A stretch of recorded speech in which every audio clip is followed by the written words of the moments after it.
የመርከቡ ካፕቴን እያፌዘ ቅዱስ ቁርአኑን ወደ ባህሩ ሲወረውረው በዛ ቅጽበት ምን አይነት ተአምር ተፈጠረ? እብሪተኛው የመርከብ ካፕቴን በውቅያኖሱ ላይ የቀዘፈ የውቅያኖሱን ፈጣሪ የሆነውን ጌታ ግን ለመፈታተን ደፈረ። መስገድን ከለከለ። በመርከቡ ላይ ቁርአን እንዳይቀራም አደረገ። የመርከቢቱን ዕጣ ፈንታ ራሱ የተቆጣጠረው ይመስል። ነገር ግን ውቅያኖሱ የእርሱ አይደለም፣ ውቅያኖሱ የአላህ ነው። ድንገት በሰማዩ ላይ ጨለማ ተስፋፋ። ነፋሱና ሰማዩ በቁጣ የነደደ መሰለ። የአላህን ቁጣም አወረደው። መርከቡ ላይ ያለ ሰው ሁሉ ተአምራዊ የሆነ ትዕይንትን አዩ። ማንም ሰው የገባው አልነበረም። የሚያዩት ነገር የእውነት ይሁን ወይም አይናቸው በፍርሃት አማካኝነት የፈጠረው ቅዠት። ከዛም ድንገት እንደተጀመረው ሁሉም ነገር ጸጥ ረጭ አለ። ነገር ግን ይህንን ታሪክ ከመጀመራችን በፊት በአላህ ኃይል የምታምኑ ከሆናችሁ በኮሜንት ላይ በአላህ ኃይል አምናለሁ በማለት ጻፉልን። ቪዲዮንም ላይክ፣ ሼር አድርጉት። አሰላሙ አለይኩም ወራህመቱላሂ ወበረካቱሁ። ሰላም ጤና ይስጥልኝ ውድ የተከበራችሁ ተመልካቾቻችን። በፓሲፊክ ውቅያኖስ ሰማያዊ የውሃ አካል ላይ ግዙፍ የመዝናኛ መርከብ የሆነችው ሳፍሮን ግሎሪ የምትባል እየቀዘፈች ነው። ይቺ መርከብ የቅንጦት የኃይልና ወሰን የሌለው ነፃነት ተምሳሌት የሆነች መርከብ ናት። ውስጧ የራሱ የሆነ ዓለም ነበራት። ከመርከቡ ወለል በላይ ሞቅ ያለ የውሃ ገንዳ፣ የዲዛይነር አልባሳቶችን የለበሱ ኢሊት ተሳፋሪዎች ከበላይዋ ላይ ይገማሸራሉ። ሙዚቃው ቀንና ማታ ያስተጋባል። አንዲትም የጎደለ ቅንጣት ከመርከቢቷ ላይ አልነበረም። ካዚኖ፣ ስፓ፣ የዳንስ አዳራሽ ሁሉ ሙሉ ነበረ። ነገር ግን ከዲዛይኑ ላይ አንድ ነገር ሆን ተብሎ የተወገደ ይመስላል። አላህን ለማምለክ የሚሆን የተዘጋጀ አንድም ቦታ አልነበረም። ለሰላት ወይም ለጸሎት ተብሎ የተዘጋጀ አንድም ቦታ በመርከቡ ውስጥ አልነበረም። ከዚህ እቅድ ጀርባ ያለው ሰው በመርከቢቱ ላይ ካሉት ሁሉ እጅግ ኃያሉና ተጽዕኖ ፈጣሪው ካፕቴን ፍሬድሪክ ኖላን ነበረ። ካፕቴን ኖላን በጣም ሲበዛ እብሪተኛ ሰው ነው። የሚያምነውም በሰው ልጆች ኃይል፣ በቴክኖሎጂና በሳይንስ ብቻ ነው። ሃይማኖቶችን የመካከለኛው ዘመን ዝባዝንኬዎችና የደካማ አእምሮች ምርኩዝ በማለት አይቀበላቸው። በተለይ ደግሞ ለኢስላም ከፍተኛ የሆነ ጥላቻ ነበረው። በጂኖችና በጀነት የሚያምን የትኛውም እምነት በዘመናዊው ዘመን ጊዜው ያለፈበት ነው ይላል። ኖላን ራሱን የባህር አምላክ አድርጎ የሚያስብ ሰው ነው። አንድ ቀን በመርከቡ ስብሰባ ላይ ኖላን ቆጣ ባለ የድምፅ ቅላጼ እንዲህ አለ። የሆነ ሰው በኔ መርከብ ላይ የመጸለያ ክፍል እፈልጋለሁኝ እያለ ነው አሉ። ማናጀሩ በድንጋጤ ራሱን በአዎንታ ነቀነቀ። አሁን ካፕቴን፣ ሪድዋን የሚባል ስም ያለው አንድ ኢንዶኔዥያዊ የጽዳት ሰራተኛ አንዲት ትንሽ ባዶ ቦታን ለመጠቀም ፍቃድ ጠይቋል። ኖላን በፌስ ሳቅ ፈነዳ። ስግደት ነው ያልከኝ? በዚህ መርከብ ላይ ለጥንታዊ አምልኮ መፈጸሚያ የሚሆን ቦታ የለም። በሞተር ክፍሉ ውስጥ ሄዶ እንዲጸልይ ንገረው፣ ቢያንስ ወለሉ ይጸዳል አለው። ሁሉም ከፍርሃት በመነጨ ሳቁ። ነገር ግን ኖላን ያላወቀው ነገር ሁሉም ነገርን መቆጣጠር እንደማይቻል ነው። የሰው ልጅ ልብና ጣፈንታ ከእርሱ አቅም በላይ መሆናቸው አልከፋውም ኖሯል።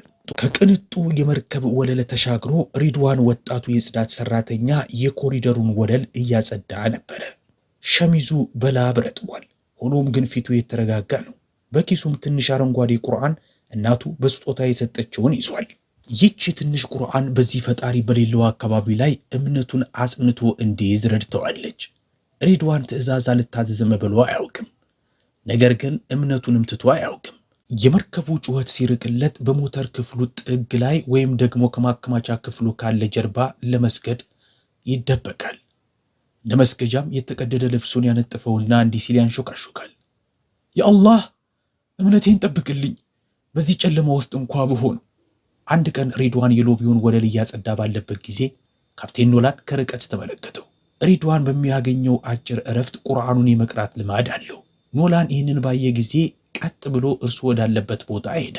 በስራ ሰዓት ይህንን ቅዱስ መጽሐፍህን እንደምታነብ ሰምቻለሁ አለው ኖላን፣ ድምፁ በአሽሙር ተሞልቶ። ሪድዋን ተረጋግቶ መለሰለት።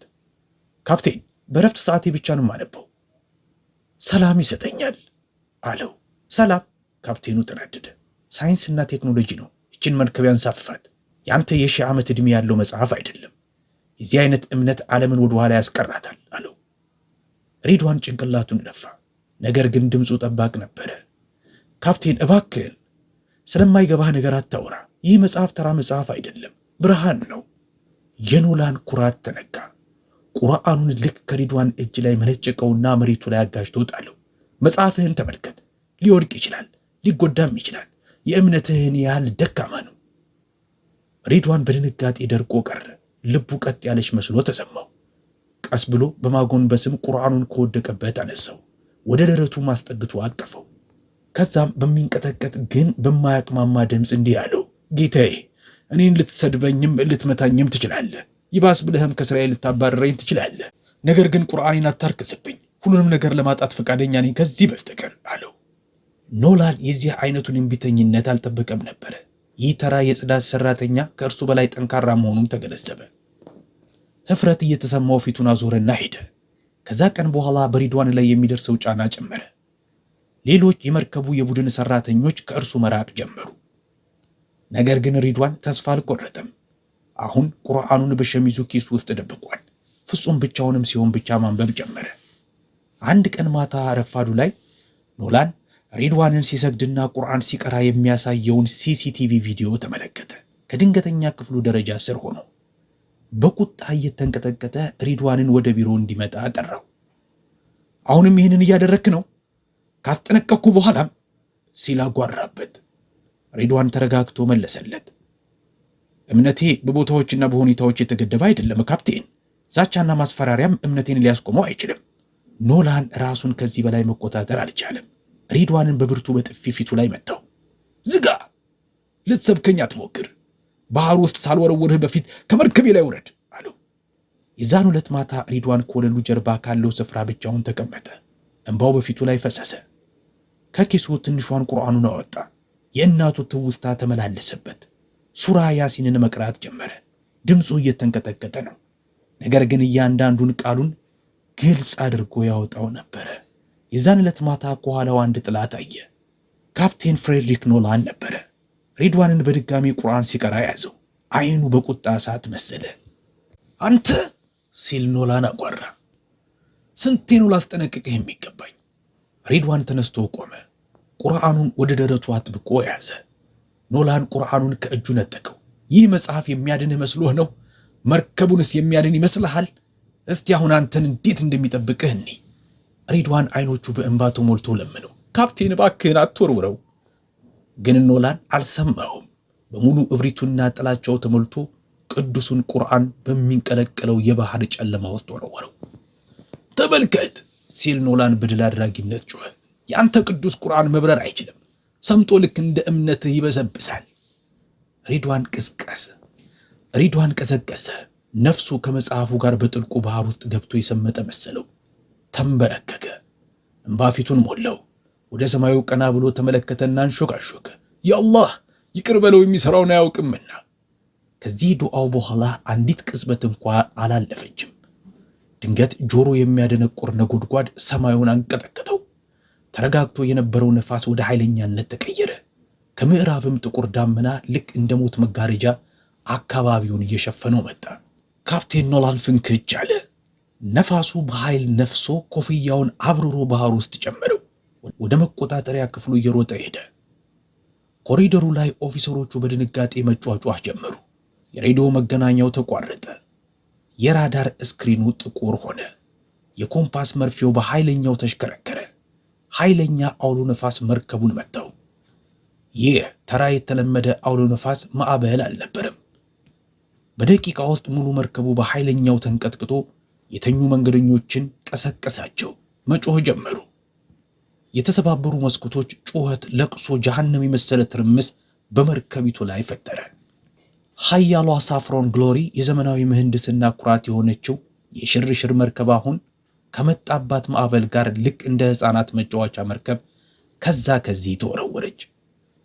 በመቆጣጠሪያ ክፍል ውስጥ ካፕቴን ኖላን እየተንቀጠቀጠ መሪውን ጨምቆ ይዟል። ይህማ ሊሆን አይችልም ሲል ጮኸ። ይህች መርከብ የትኛውንም ማዕበልና ሞገድን መቋቋም እንድትችል ተደርጋ የተገነባች ናት። ነገር ግን ገሃዱ እርሱ ከሚለው የተለየ ነበረ። የእነሱ ቴክኖሎጂ ከአላህ ቁጣ አንጻር አቅም አልነበረውም።